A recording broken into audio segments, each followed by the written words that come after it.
eu quero dizer de coração, não ao vereador Walter Cavalcante, ao político Walter Cavalcante, mas eu quero dizer ao meu amigo Walter Cavalcante, que eu talvez lhe conheça mais do que o povo de Fortaleza. Porque o povo de Fortaleza, via de regra, faz avaliações e, até pelo afastamento que existe natural e compreensível, né, do eleitor, do cidadão com as casas legislativas, às vezes faz-se até uma avaliação equivocada do político, por mais que ele se esforce. Veja só, Vossa Excelência ou o vereador Salmito Filho, homens como o senhor que tiveram mais de 10 mil votos, se 1% das pessoas ou dos seus eleitores resolverem telefonar, já são 100 pessoas. O senhor imagina o senhor receber 100 ligações por dia, fora outros 100 que vão ao seu gabinete, e fora outros 100 que de manhã cedo estão na sua casa ali esperando. Às vezes, dos 300 que o senhor atende por dia, um deles se magoa e faz uma compreensão equivocada do político Walter Cavalcante. Mas o Marcelo Mendes não faz não, e eu quero deixar aqui esse testemunho, além de coração lhe desejar boa sorte, toda a sorte do mundo, porque eu conheço de perto o seu trabalho como vereador, porque já lá no começo dos anos 2000, primeiro há um laço muito mais forte que nos une. Os nossos pais trabalharam juntos no Banco do Brasil. São verdade. Queridos amigos, e eu tive a honra e o prazer de conhecer seu pai.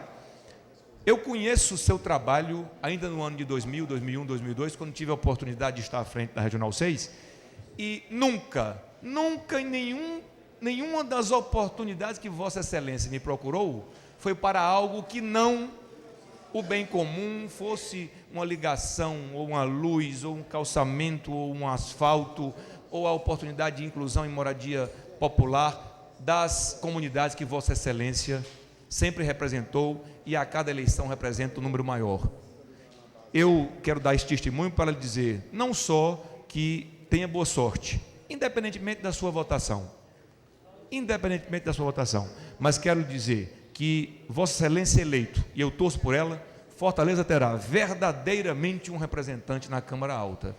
Porque é muito comum que os políticos do interior venham com suas eleições e sufoquem essas lideranças, como é Vossa Excelência, eminentemente nascidas e criadas. Eu aqui me lembro do seu tio Roberto Cavalcante, que também prestou um grande serviço a essa cidade. Às vezes essas lideranças que vêm do interior sufocam a nós aqui da cidade de Fortaleza. Então é muito importante a sua eleição para a cidade de Fortaleza, é muito importante para as comunidades que Vossa Excelência representa, e eu tenho certeza que a sua eleição, a sua votação, será a materialização, a confirmação de que Vossa Excelência é um grande político, um grande vereador e que não faz outra coisa a não ser lutar pelo povo de Fortaleza. Então, de coração, receba meus votos de boa sorte, de parabéns sim, pelo destemor e pela coragem cívica de oferecer seu nome a uma luta que não é fácil. Não é fácil eleger deputado federal, ser, né, um dos 23, um estado com mais de 7 milhões de pessoas, você ser retirado de 7 milhões, você ser um dos 23, um dos 22, um dos 24, não é fácil. São escolhidos na base, né, do dedo de Deus, vamos dizer assim, não só do seu trabalho pessoal.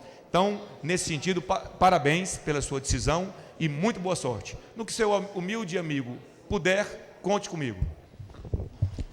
Presidente Marco Teixeira, toda a mesa diretora, meus colegas vereadores de plenário, os fortalezenses que nos assistem pela TV Câmara, nos ouvem pela FM Líder e os que aqui nos dão a honra de receber no plenário, no nosso Fausto Arruda, no nosso espaço da cidadania na Câmara. Senhor presidente, eu venho a este microfone usando o tempo da oposição, primeiro para quebrar uma jura. Eu tinha feito, vereador Aclésio Sena, vereador Carlos Mesquita, a quem vou pedir a escuta, a oitiva e a atenção, eu tinha feito uma jura, Carlos Frederico, ilustre radialista que nos visita, que não tocaria mais no assunto e não falaria mais no assunto violência urbana. Sabe por quê, Leda querida? Porque todos os dias os jornais, a TV e as rádios já dão esses números com tanta precisão, Valdec Vasconcelos, com tanta exatidão, Roberto Mesquita, e num desenho estratégico tão bem elaborado do crime, que passou a ser ridículo ficar aqui a repetir. Gostaria de uma parte quando possível, vereador. Pois não. Repetir, Guilherme Sampaio, matérias, notícias e pedidos de providência. Ontem, nós nos últimos dias nos dedicamos o grande expediente desta casa, a votação da LDO, e foi exclusiva disto, e eu não tive a oportunidade na semana passada e ontem de falar deste assunto. Vejam, e eu vou mais uma vez fazer aqui, prometi que nunca mais o faria, essa será a última, mas é um pedido de socorro aos colegas, aos mais experientes e mais inteligentes do que eu. Eu vou pela última vez mostrar aquilo que o secretário de Segurança e o governador devem estar lendo, pelo menos deveriam. Olha o que diz o Jornal Diário do Nordeste de ontem. 725 homicídios somente de janeiro a abril neste ano em Fortaleza. E mais abaixo a matéria de capa, 49% no aumento dos homicídios, dos assassinatos. 49% somente neste crime, porque em outros, o latrocínio, o roubo, o furto, o estupro, o aumento é superior a 100%. A mesma edição do Diário do Nordeste tem a coragem, e eu aqui destaco o Jornal Diário do Nordeste, o Jornal Povo e Estado, que tem cumprido um papel fundamental nesta luta da sociedade cearense, fortalezense, e tem sido a única voz, porque aqui na Assembleia parece que não nos escutam. Olha o que pergunta o Diário do Nordeste, Guilherme Sampaio. Guerra, 725 mortos este ano. E eu trouxe aqui alguns jornais dos últimos dias, como trouxe em abril, como trouxe em janeiro e como fiz referência no ano passado. Nós tivemos 1.503 mortes, assassinatos, somente homicídios, 1.503 assassinatos em 2009. Os índices todos de criminalidade contra a mulher, contra a criança, contra o adolescente, estouraram de uma maneira tal e a contrário senso do que acontece em outros estados do país. A Bahia, Minas Gerais, Rio de Janeiro, internacionalmente conhecido pela sua criminalidade, diminuiu em 17% o índice de assassinato, presidente Marco Teixeira. Salvador diminuiu em 19%. E sabe o que eu não suporto mais, Carlos Mesquita? E lhe ouço já já. E nesse sentido, prometi que não falaria mais, mas falo em virtude da dor de termos perdido o irmão do nosso querido Mimi ontem. Mas vou dizer algo extremamente chocante.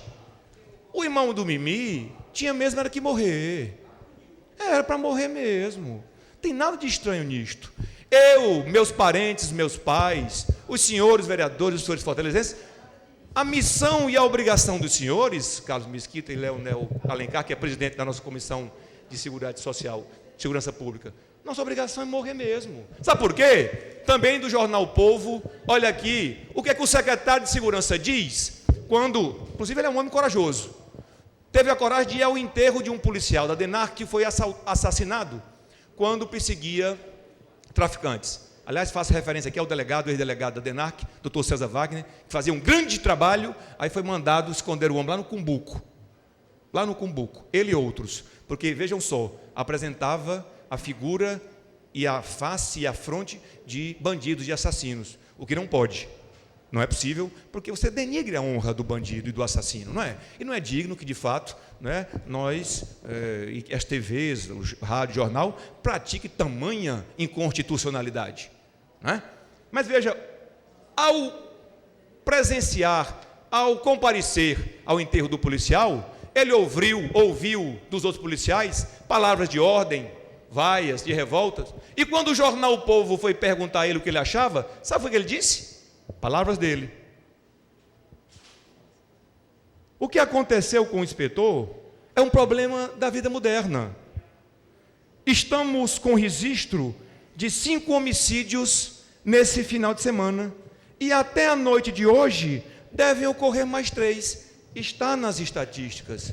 Fecha aspas. Quer dizer, a vida do cearense virou um número, virou uma estatística. Não há mais Marcelo, não há mais Mimi, não há mais o Carlos Mesquita. A coisa é de tal forma banalizada, a guerra civil se instalou de tal forma que o secretário de Segurança diz, não, isso está muito normal.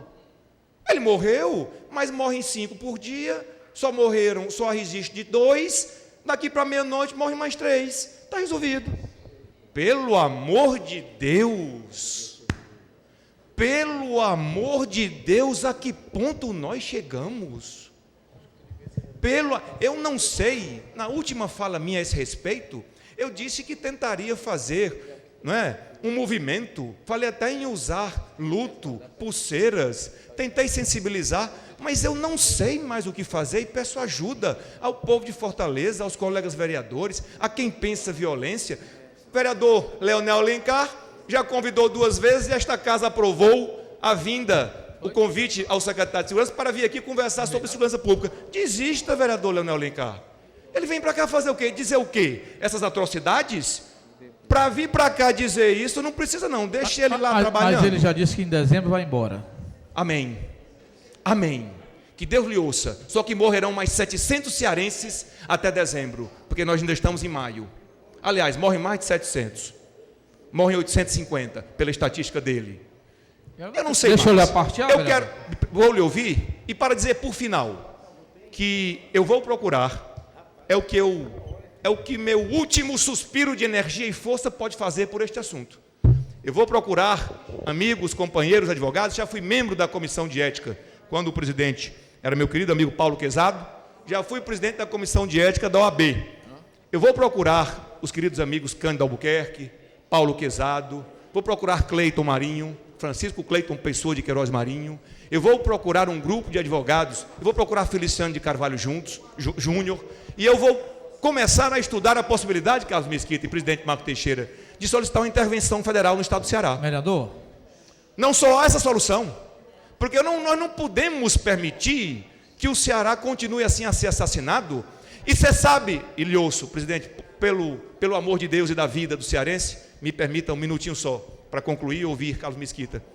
Não é possível e eu não suporto mais uma justificativa que eu considero desrespeitosa, um assinte à inteligência do povo do Ceará, se dizer que nunca se investiu tanto em segurança pública, nunca se gastou tanto em segurança pública. Meu Deus, isso é a comprovação material, objetiva, de que se gasta mal. Se está se gastando tanto, era para os números melhorarem, Valdec Vasconcelos. Quando eu digo isto, eu estou dando um tiro no próprio pé. Eu estou gastando errado. A política de segurança pública do Ceará precisa ser urgentemente revista. Não se pode permanecer nessa vaidade, querido Alves, de dizer que eu vou manter este Ronda do Quarteirão, que já se revelou uma fraude, um fracasso. Este Ronda do Quarteirão é um fracasso. É uma promessa eleitoral que o governador quer a qualquer custo manter para não admitir que errou. Vaidade besta de político. Mas enquanto isso nós estamos morrendo. Portanto, é essa notícia que eu quero dar antes de ouvir e meu presidente me permitir que eu ouça o vereador Carlos Mesquita, porque só há essa solução. Na minha curta inteligência e muito menor experiência, eu penso que nós precisamos começar a pedir uma intervenção no Ceará, porque aqui todos os números no Ceará são diferentes do restante do país. Vai se dizer então que isso é uma endemia nacional? Vai se dizer então que isso é um problema do Brasil como um todo? Não é não. Há estado onde se investe muito menos e os índices estão melhorando, a crise Sena. Tem algo errado. E nós estamos aqui gritando, os companheiros da Assembleia gritando, o Jornal Diário do Nordeste já coloca um carimbo. Criaram foi um selo. Até quando? A mídia grita, a Câmara grita, o cearense na rua grita, os deputados não se faz nada. Eu concluo, se Vossa Excelência me permitir, ouvindo o vereador Carlos Mesquita. Vereador. Senhor presidente, pela ordem. Só uma questão de justiça, e eu acho que esse assunto é importante, suficientemente importante e estratégico para não ser discutido assim, né? Dessa forma assodada, e eu acho que as contribuições do vereador Guilherme são muito felizes. Sempre o último felizes, pela ordem, vereador Marcelo. E na ausência dele, aí sim é que eu não quero avançar nesse assunto, mas apenas por uma questão de justiça. Não foi o atual secretário, Roberto Monteiro, o único e o primeiro homem a denunciar que há bandidos e há criminosos dentro do próprio corpo, Guilherme. Quem sempre fez isso, ainda no final dos anos 80, foi o valoroso e corajoso delegado Francisco Carlos de Araújo Crisóstomo. Crisóstomo, que é um delegado combativo e teve a oportunidade de ser subsecretário de Segurança, sempre disse isso. E estou citando o Crisóstomo apenas por uma questão de justiça, mas o secretário... Aliás, é a obrigação do secretário Roberto Monteiro. Se ao chegar no cargo ele encontrou alguma irregularidade, ele encontrou algum crime, ele tem a obrigação de dizer que tem criminosos não. Ele deveria ter ido mais além. Nominar os tais criminosos, abrir inquérito policial, inquérito civil, criminal e encaminhar para o Ministério Público. Porque também, meu presidente Marcos Teixeira, dizer que na Câmara Municipal de Fortaleza, na Assembleia Legislativa, tem deputado que é isso, tem partido que é de aluguel. Pois diga e tome as providências que são cabíveis, que são sua obrigação como gestor. Então, apenas para a questão de justiça, eu lhe agradeço, mas isto é a confirmação de que esse assunto precisa sim ser, não é, em um momento oportuno, com mais tranquilidade, não hoje sob a energia desta morte, não é, lamentável morte do nosso irmão, do nosso querido Mimi, mas eu acho que sim, esta Câmara tem que tratar este assunto e levando em consideração todas essas variáveis e não deixando escapar uma fraude ideológica, Roberto Mesquita, uma fraude intelectual que eu ouço há 40 anos, que não pode combater violência, que a violência nos conformemos com ela porque não tem educação. E não precisa ter polícia firme e forte na rua, não precisa ter polícia repressiva na rua, porque não tem educação e 100% dos brasileiros não recebem em assistência social, em saúde, em educação, aquilo que lhe é de direito. Portanto, é por isso que o crime acontece e nos conformemos com isso. Não é assim não. O crime acontece e aumenta pela sensação de impunidade. Quem é criminoso merece ser punido. Quem é cidadão merece ser educado. Eu lhe cito aqui, durante horas, durante várias sessões, dezenas e centenas de homens pobres, humildes, que passam necessidade, que não são ladrões nem bandidos. A empregada da minha casa, mulher pobre, tem 10 filhos, nunca roubou e nunca matou. Então não há relação entre pobreza e crime. Isto é uma fraude que nós precisamos também combater. Pela ordem, Obrigado. presidente. Obrigado, Vereador presidente. Vitor Valim.